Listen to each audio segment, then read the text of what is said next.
I'm here with the Greenpeace War Crimes Investigation Team because on the 14th of February 2025, the Russians deliberately fired a Shahed drone with an explosive head that punctured the roof of the Chernobyl new confinement shelter. The purpose of our investigation is really to document in detail this war crime and its implications, also financially, also environmentally, as a war crime. This facility is designed to contain radioactive gases, radioactive aerosols, material, dust. It's not allowed to go into the environment.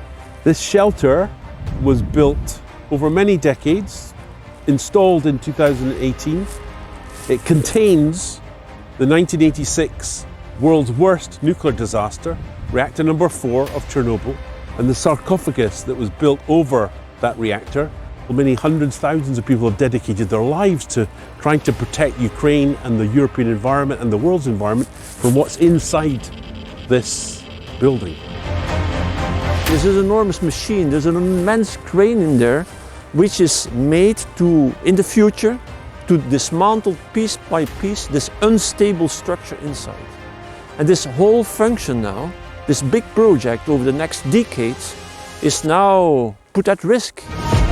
Після удару системи контролю відпрацювали, як сейсмічна якась подія пройшла, пожежна сигналізація спрацювала, персонал видвинувся на розвідку, визвали пожежних і приступили до гасіння пожежі, яка виникла. Там за декілька часів все було загашено. Але, на жаль, відбулося загорання внутрішніх слоїв в обшивці арки. Його питалися локалізувати, приступили до гасіння, але, на жаль, він успів розповсюджитись. Само горіння, воно внутрі обшивки під слоями теплоізоляції і виявляється тільки тепловізорами. Ну, щоб виявити тепловізором, це необхідно, щоб на поверхні обшивці була досягнута температура. Ми рахуємо, що ми зараз вже контролюємо ситуацію, хоча це тління продовжується, але ми його локалізували. We understand that the new confinement is 85,000 square meters of roof space. Does he have a sense or an understanding on the areas that's actually been affected by the burning? Можна сказати, що може половина північної частини арки.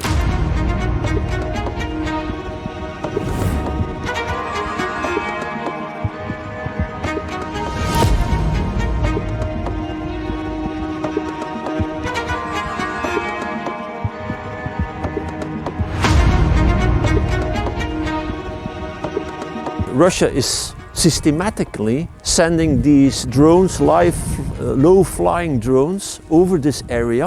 We learned today that they're even flying these drones over the spent fuel storage, ESF2. Shocked, incredibly shocked. That's really a completely irresponsible attack by Russia. What we've been learning from today is that up to 50% of this north side of this enormous structure has been affected by those burning materials inside the steel containment. We could expect that a large part of that building will have to be replaced. And so in the worst case, which we don't know for sure, but in the worst case, they will have to move this whole subject back from where it came from because it was moved on an immense rail system. The reason why they cannot make reparations on the spot is because of the radiation levels. The radiation levels are too high for people to stay there and work for a long time. Щодо стратегії подальших дій, ми активно співпрацюємо з науковими організаціями, з проєктними в галузі будівництва, ядерної та радіаційної безпеки.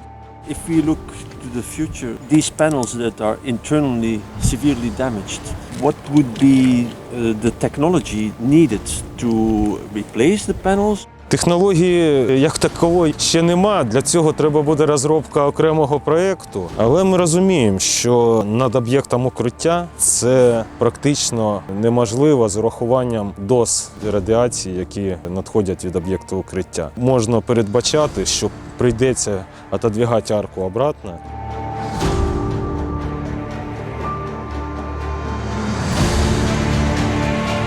3 years ago, where I'm standing now was under Russian occupation. The Russian army, the Russian nuclear industry have gone from here, but they've sent an armed drone directly into this shelter. It means that Russia has committed a horrendous war crime amongst years of thousands, tens of thousands of war crimes.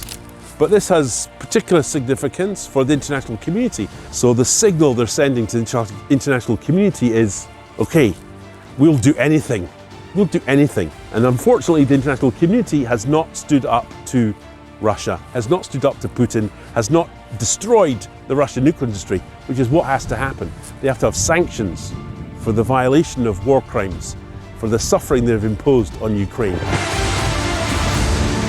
This documentation is independent evidence that we are collecting and that we will also make available to the Ukrainian prosecutor to prosecute Russia for a war crime. Russia has to be made responsible for this deliberate attack on such an important international project, such an important protection of this radioactive contamination.